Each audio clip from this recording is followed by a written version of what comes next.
श्री हितहारी।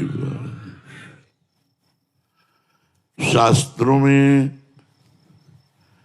भगवत प्राप्ति के लिए परहित करना अत्यंत आवश्यक बताया गया है।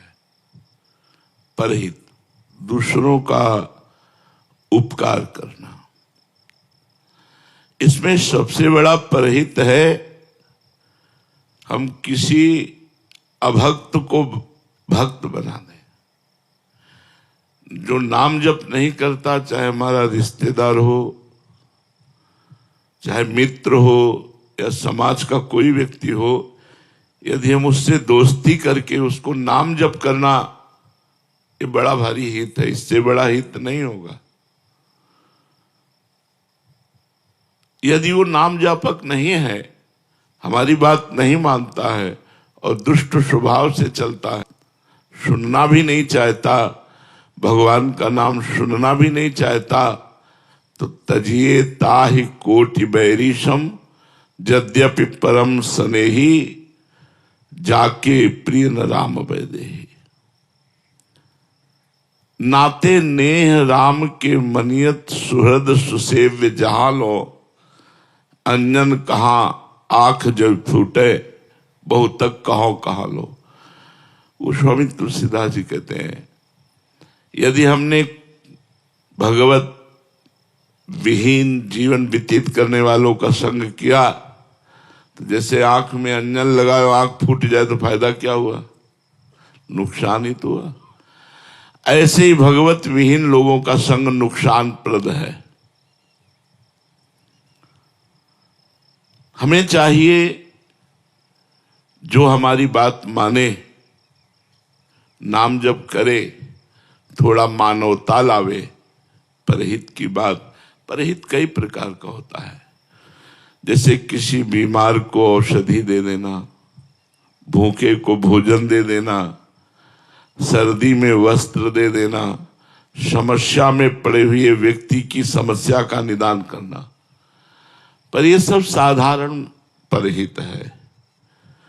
पूर्ण परहित है उसे भगवान में लगा देना, हाथ जोड़ करके, प्रार्थना करके, सत्संग सुनाकर, प्रलोभन देकर। जैसे माँ अपने बच्चे को प्रलोभन देकर, देखो हम तुमको नाश्ता में ये देंगी, आप 2 माला राधा राधा कीजिए।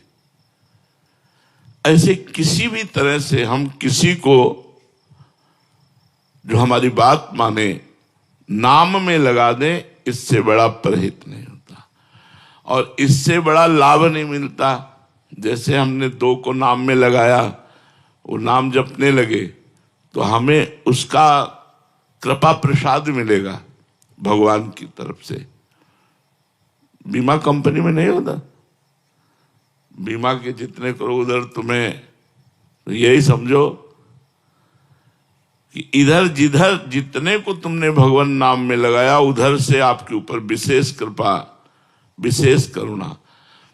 अब यह है कि नाम रूपी परहित करने के लिए थोड़ी हिम्मत होनी चाहिए।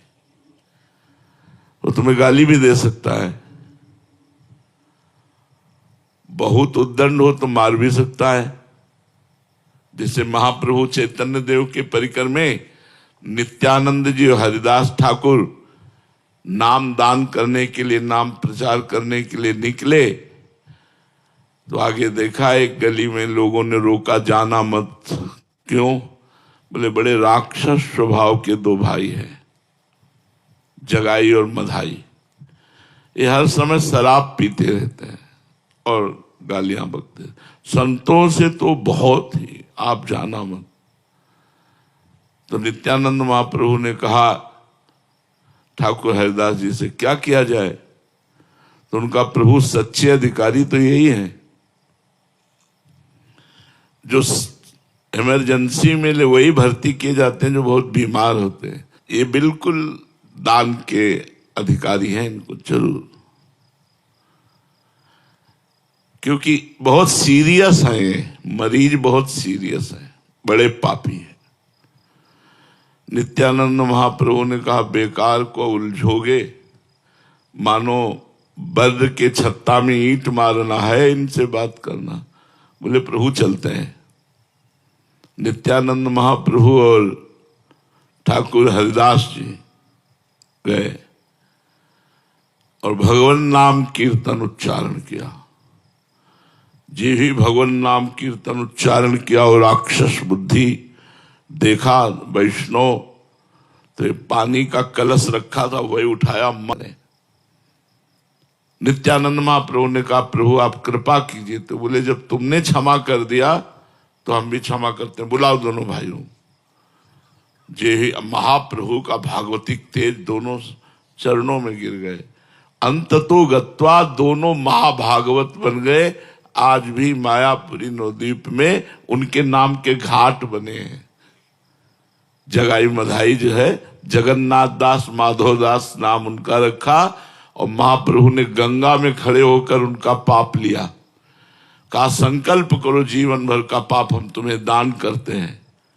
यद्यपि वो कांप गए कि प्रभु ऐसा नहीं, मैं बहुत पापी हूं। महाप्रभु ने कहा, महाप्रभु ने, ये है परहित। अगर परहित करते समय हमारे को अपमान सहना पड़े, गाली सहनी पड़े और उसका मंगल हो तो हमें करना चाहिए। ये हमारी वैष्णव पद्धति है, ये हमारे भगवान के दासों का स्वभाव है।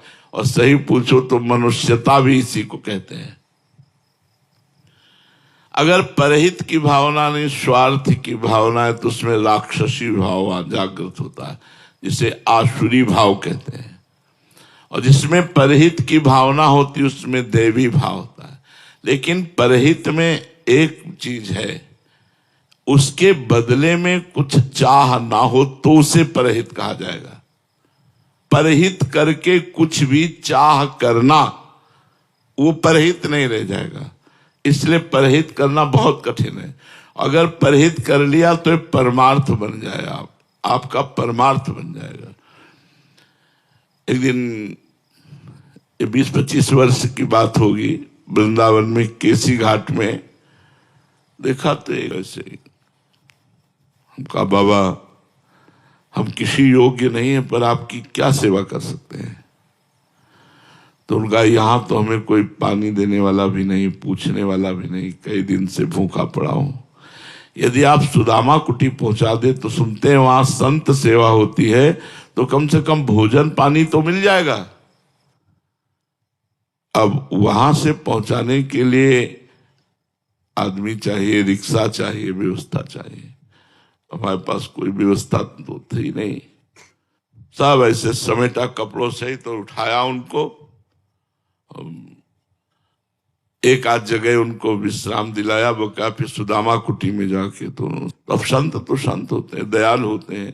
बारंडे में एक जगह उनका आसन लगा दिया, प्रणाम किया और गोपेश्वर के दर्शन करने जाते थे। दूसरे दिन गए तो कीड़ा उनके शरीर में। गोपेश्वर जी के दर्शन करने गए। मां हमका महाराज आज तक जो हम आपकी सेवा कर रहे हैं, जल चढ़ा रहे हैं, उसका फल प्राप्त हो, जीव शरीर से मुक्त हो, कीड़ा पड़ रहे थे, कोई पूछ नहीं। तीसरे दिन गए तो वहां जगह खाली थी। कहो महात्मा जी, बोले वो तो पधार गए थे कल उनका अंतिम संस्कार हो गया। नाच पड़ा मन, इतना आनंद हुआ अंदर, उस आनंद को हम कैसे बताएं। परहित से भगवदानंद की प्राप्ति होती है। पर परहित का मतलब बदले में कुछ ना चाहना। अब उनकी हम कृपा की बात करते, जब दूसरे दिन गए थे जब कीड़ा था, तो हमारे मन में आया कि एक बार राधा बुलवाओ इनसे। तुम कहा बाबा एक बार राधा बोल दोगे? राधा राधा। हमसे ऐसे नजदीक बुलाया और अपना हाथ ऐसे। संतों की कृपा या किसी की भी कृपा भगवत प्राप्ति करा सकती। परहित, एक बार एक नाथ जी महाराज गंगोत्री से जल रामेश्वर जी के लिए ले जा रहे थे, पूरी मंडली थी। रामेश्वर पहुंचने वाले थे कि पास में ही एक गधा प्यासा पैर फड़फड़ा रहा था। जबान बाहर निकली थी, स्पष्ट दिखाई दे रहा था प्यासा है। एक दो भक्तों के मन में भी आया, पर उन्होंने सोचा गंगोत्री से जल रामेश्वर के लिए लाए, गधे को क्यों पिलाए। एक नाथ जी तुरंत गए और उसका सर अपनी गोद में रखा और पूरे घड़े का जल उसको पिला दिया। वो लोग रामेश्वर गए, रामेश्वर वहां गधे की जल पिलाते ही प्रकट हो गए। एक नाथ जी को साक्षात दर्शन भगवान रामेश्वर ने दिया।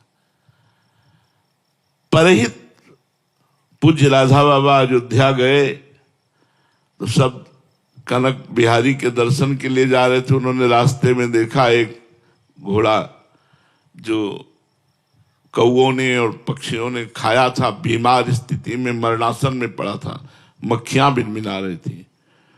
बाबा गए, ऊपर का चला उड़ा दिया और बैठ गए और मक्खियां हाँकने लगे। भाई जी इस बात में सावधान रहते थे क्योंकि बाबा भाव में रहते थे। बोले बाबा कहाँ है? बोले बाबा तो है ही नहीं। फिर पीछे लौटे, जब गए तो उनका चलो ना कनक बिहारी जी के दर्शन करने, मंदिर बंद हो जाएगा। तो उनका जब तक इसका शरीर नहीं छूटेगा तब तक हम कनक बिहारी के दर्शन नहीं। अब एक महापुरुष का संकल्प, थोड़ी देर में ही उसका शरीर पूरा हुआ। जो हमारा अपमान करे, हमारी निंदा करे और हम उसके, पर अगर हम परोपकारी हैं तो डरेंगे नहीं। एक बार हमें एक डॉक्टर मिले पागल खाना के, तो हमने पूछा पागल तो पागल ही होते हैं, वो आपके ऊपर भी प्रहार करने की कभी चेष्टा की? बोले एक दो बार खोपड़ी फूटी। तो आपको गुस्सा नहीं आया? बोले बिल्कुल नहीं। कहा क्यों? बोले हमें पता है वो पागल है, हमारा कर्तव्य है उसको ठीक करना। बोले बिल्कुल गुस्सा नहीं आई। एक अपना कर्तव्य समझने वाला डॉक्टर अपने ऊपर प्रहार करने वाले पर गुस्सा नहीं करता, तो हम अपना परमार्थ का कर्तव्य समझने वाले साधक होकर हमको गुस्सा नहीं करनी चाहिए। दान परोपकार के अंतर्गत ही आता है। दान दो प्रकार का होता है। अपना पैसा समझ करके दान करने से आपको हजारों गुना बढ़कर मिलेगा, लेकिन त्वदीयम वस्तु गोविंदम तुभ्यमेव सम। जब हमें पता लगा तो हम कहा भाई तुम इस लोक के आदमी नहीं हो। इसलिए तो उन्होंने कहा महाराज मैं तो नौकर हूं, मालिक तो भगवान है। मैं क्यों कह दूं कि मैंने यज्ञ कराया, भगवान ने यज्ञ। अब किसी से मैं कहूं क्यों भगवान यज्ञ करा रहे हैं, ये भी चर्चा नहीं करनी है। मुझे तो अपने काम से मतलब। देखो स्वयं द्वारिकाधीश भगवान जब राजसूय यज्ञ हुई युधिष्ठिर की, तो सबके चरण धोने की सेवा ली। आप सुनो, जिनकी अग्र पूजा हुई, जो 14 भुवनों के अनंत ब्रह्मांडों के मालिक है, सबके चरण धोने की सेवा ली। हमें कोई नमस्कार करे, प्रणाम करे, यश कीर्ति ये चाह, लेकिन हम किसी को यश दें, सम्मान दें, किसी को ये दान वही सफल है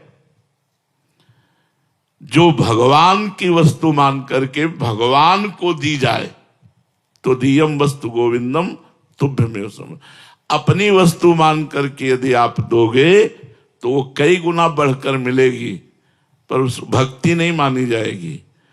और बहुत बड़ा दान करोगे तो स्वर्ग मिल सकता है, लेकिन भगवान की भक्ति नहीं।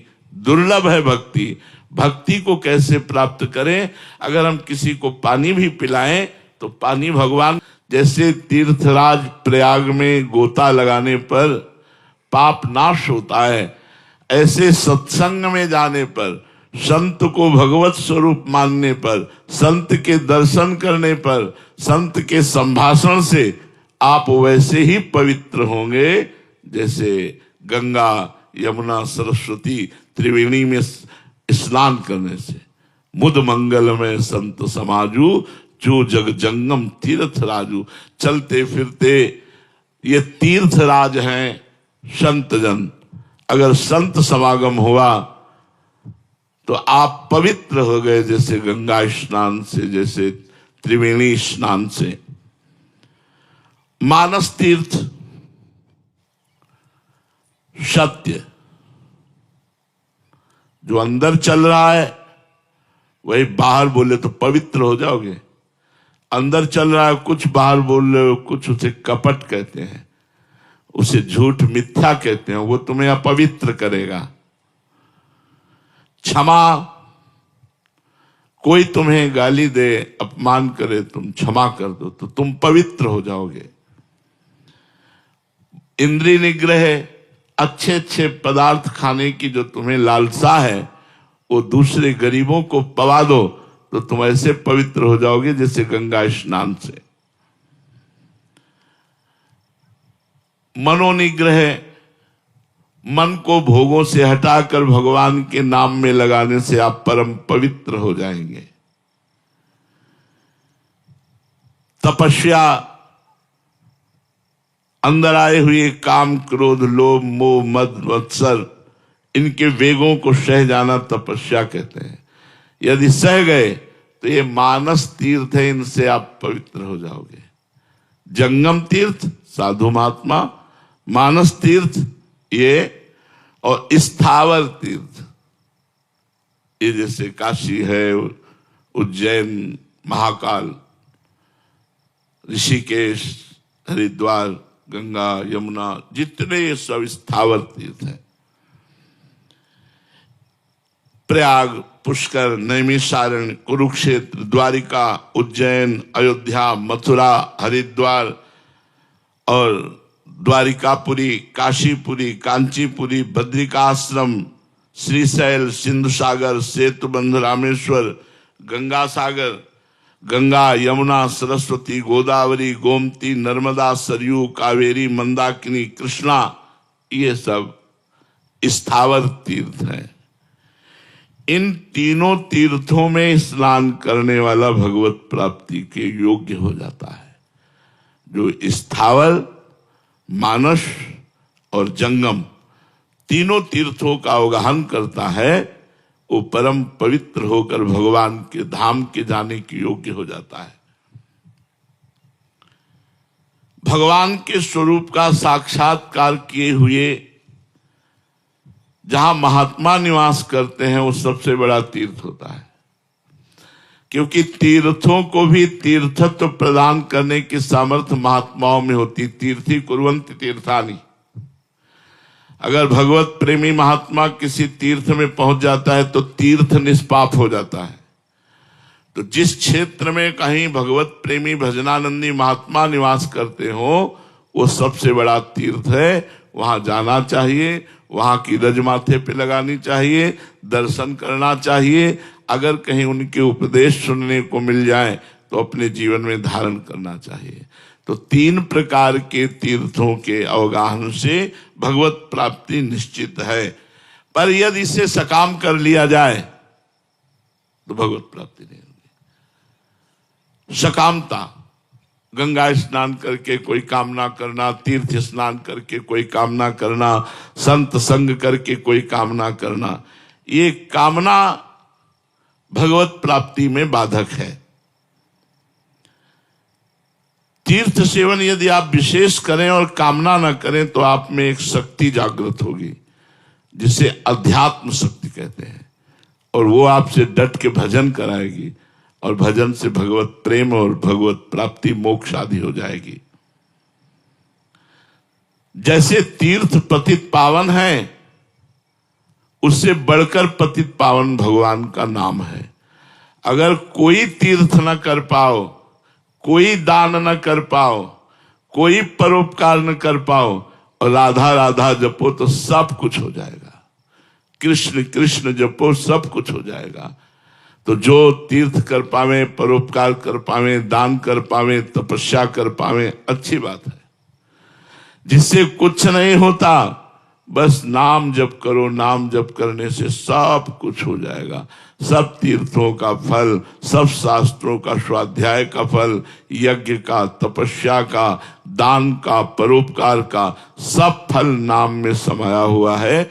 इसलिए निरंतर नाम जपने का अभ्यास करो।